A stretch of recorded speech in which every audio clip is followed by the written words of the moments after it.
Hello and welcome back to It's New. Mordy is in a timeout for about a week. We're not letting him in. So if you hear from Mordy, which I don't understand why anybody would be here for Mordy, but if you are for some reason, you have some sickness and you just enjoy Mordy's conversation, then you can leave. If you're a normal person, you can stay. Okay.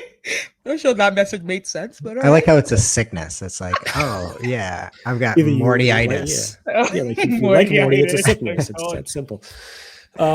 Any event, Greg, nice to see you're back in your old office. I prefer the new office. Just letting you know. I prefer the greenery for sure. I want some more trees.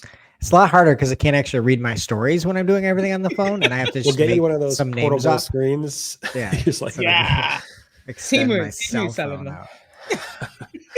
Any event, I'll be covering the Google search ranking volatility, a little bit of a swing there with that, and also a sticky search bar header. Greg, what do you got for us? Are negative keywords positive for smart bidding training? And a new. Google Ads cracks down on politicians in the EU. Very good. All right. So Google seems to be doing some shuffling again. Now, this was a weird one because it actually started to calm down like 2 days ago, 2 or 3 days ago over the weekend, or probably like Monday or so. And I'm like, oh, Google's finally starting to calm down. And then I look around, I look over my shoulder, and then I see the evil Google right behind me, creeping up and making changes again. Significant search volatility. I try to only cover it, not when the tools are spiking, but when the SEO community is like, my rankings are going up, my rankings are going down, whatever. So when I see that, I'm like, what are the tools showing? And usually it coincides. The chatter in the SEO industry coincides with the actual tools. So you can see from the tools, it's easier to visualize than the chatter, but you can see that starting to calm down 2-3 days ago for like 24 hours, and then it spiked back up again, and the search ranking volatility has continued. A lot of people were saying my traffic is down 39%. One person's like, I'm down 95% from last month. Another person's like, I'm down 50%, 46%. There's lots of percentages in there because we all like percentages. So if you are noticing your ranking volatility is all over the place in the past day or two, you're definitely not alone. Where do you see this volatility? Like, I can't read these charts as good as you.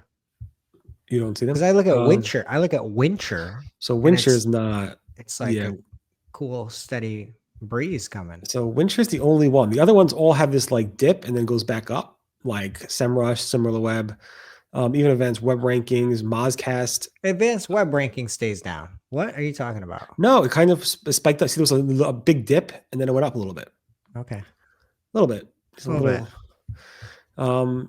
So some of the tools, not all of them, but I would say most of them actually show, like even like SERPstat and Systrix and Alguru. Yeah. And then there's this Wired board actually aggregates all the other tools together, and you can see it much clearer when you look at all the data there. So it's there. I'll do a class on Wired board. This is my new favorite tool. It's just the tool. It's the tool. Yeah. Wow. I always wanted to do that, to like put a little widget on the side. I never got around to it, like saying these are what all the tools are showing in aggregate, but Wireboard did it. So maybe I should embed theirs on the sidebar. And then Mordy was here to be covering sticky search bars because he loves sticky search bars. That's his thing. And it looks like now when you do a search in Google search, now the search bar at the top, if on desktop, will like stick to the top as you scroll. So it's always there. I think this is new, right? I mean, like they actually launched it several times over the past 20 plus years. It made it official in 2018, then it went away again, and now it's back. Yep, it's back here for sure. Big news. Yeah, I don't like this. Well, too bad. It's here. I don't. Too bad. I'm gonna like it once they like start the sticky scrolling down, and then like the ads stick to the scrolly bar. Oh gosh, don't give them ideas. No, I knew we want that. No, then AI overviews is going to be sticky. No. Just ads. We have an ads liaison. They don't have a search liaison. No search. No AI overviews. Just ads. We have hope. Let's reach out. Let's talk to Jenny. Let's get it done. Yeah, I'm just seeing like as you scroll and you like mouse over stuff, Google's going to inject more ads and more like query fan outs for ads, so you see everything all over the place. But I'm surprised Google didn't announce this because it seems to be fully live for everybody and everything. So. Yep. Which I'm like, is this new? Because I know they launched it in 2018. But anyway, if Mordy was here, he would probably cover it a little bit better. And then probably not. He stinks. Yeah, you're right. He'd just be like, do you remember the show, the movie Home Alone. A They're sports the team. sticky bandits. The sticky bandits. Ooh. Oh, the sticky bandits coming to the SERPs because we're sticking. And they bring in some reference Didn't of they like some switch to baseball Trump player. Like, impersonation? I know. No, he's like Yeah. 80s movies. we're so negative. I don't know why, Greg. I love Morty. He knows that. I'm just giving him just giving him a razzling him a little. Transition to the negative keywords thing. Yes. Thank you, Barry. I'm embodying Morty fully here. Yes. Okay. So Kirk Williams, PPC Kirk, had asked Ginny Marvin. He said, I'm curious if you're able to tell us whether negative keywords are included in the algorithms to help train smart bidding. So basically, to smart bidding, use those negative terms to get smarter and bid properly. Ginny kind of gave like a non-answer. It's just like such a Google answer here. Jenny says, negative keywords are one of the criteria for system checks for campaign and ad group eligibility. Unlike positive keywords, the negative keywords look only at words themselves and not the meaning behind them. For keyword eligibility, we use technologies like Gemini to better understand the intent behind the search query and match to the most relevant, best performing keywords. Your negative keyword strategy should aim to prevent your ads from showing on certain queries while still enabling your campaigns to achieve the goals. So the way that I read this, Barry, you put underneath it said, so it does seem like they're using some way for training smart bidding. I don't see it that way. I'm reading this many, many times. It seems like there's different intent for the positive keywords, but then the negative keywords are sort of like a no-fly list. So I don't know how you would look at positive keywords looking at this training with the negative and reading this. It just seems like the negative is almost like just like a yes no binary thing where normal keywords have a lot more context behind them. Yeah, I was just confused. I'm like, why didn't she say yes or no? And then they never do. They It's never like, do. yeah.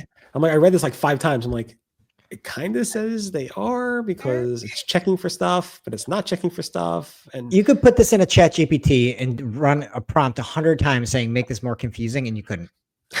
Oh, gosh. anyway, maybe I'll ping her and say, could you just clarify? Is that a yes or no? Anyway, that's good. Yeah, it's so interesting. If anybody knows, I will try to get clarification on that, but it was a very good question. But then if you're in the EU, it's like a political question, really. I mean, Is it a political question? Politicians answer questions. It really is. And yeah, Google is going to be cracking down on that. Well, in the EU anyway. So Google is restricting political ads in the EU, and the people affected will be political parties, elected officials, and even if you're an agency that manages multiple accounts, yeah, cracking down on that as well. So there's going to be a transparency shift, and this is going to be retired in September. So this is all starting off in September in a month's time. I was like, oh, that's a while away. No, it's not. It's less than a month away. And yeah, but past EU election ads will remain viewable. So yeah, so especially in the Ads Transparency Center. So check out for that if you want to review past ads. But yeah, in terms of the policy violations, they will not trigger immediate suspensions. Google will provide a 7-day minimum warning before taking action. So you got that amount of time for that, for those who are love that. back in politics. Oh, at the end of their policy updates, they're like, we are going to go ahead and enforce this way, and you're going to go to jail. So maybe. See, maybe in 7 days or 14 days after we've had a chat about it. Are you sad that there's no more political ads? Are you like gonna miss them? God, I do not know. I do not look at it. I will not notice at all. No? Like, are y'all as crazy over there as we are over here with like politics? we can be. Yeah. Okay. We're a mess over here. Didn't they have the whole pretext or something? Where they split off the currency? Yeah, pretext. Brexit. Brexit. I was like, is he trying to say Brexit? I was like, pretext. I love. What the hell? Yeah, it was after the Super Bowl was pretext. Oh yeah. Oh yeah. We love all those people. It's like classic. The people who are like, yay, Brexit are like, why? I think so much harder for me now because of you idiot. Like seriously. I guess you are political. Wow. I have no political sense in me. I know Greg is a huge, what's like the libertarian or central. No, I'm liberal. No, I am. I tried to put independent when I was registering to vote because I just don't want to be affiliated with anyone. and I accidentally put it in, and I'm in the Independence Party, and I have no idea what that means. So I put the wrong I in. I guess there is no independent party. You just can't be independent here. can't be So I independent. don't even know what that means. I don't even know what they stand for, but somehow I'm in the Independence Party by accident. Well, And but I'm being actually independent, that means you want to run for president. Is that No. what you're saying? It means I'm not affiliating myself with any of this. It means I'm just gonna no. I'm no, thank you. That's it. That. Yeah. And if you want more political news, tune into which channel? What, there's Fox, CNN, Oof. all those things. Mm. Watch both of them at the same time. You'll love it. Have a great day, everybody. Bye-bye. Right.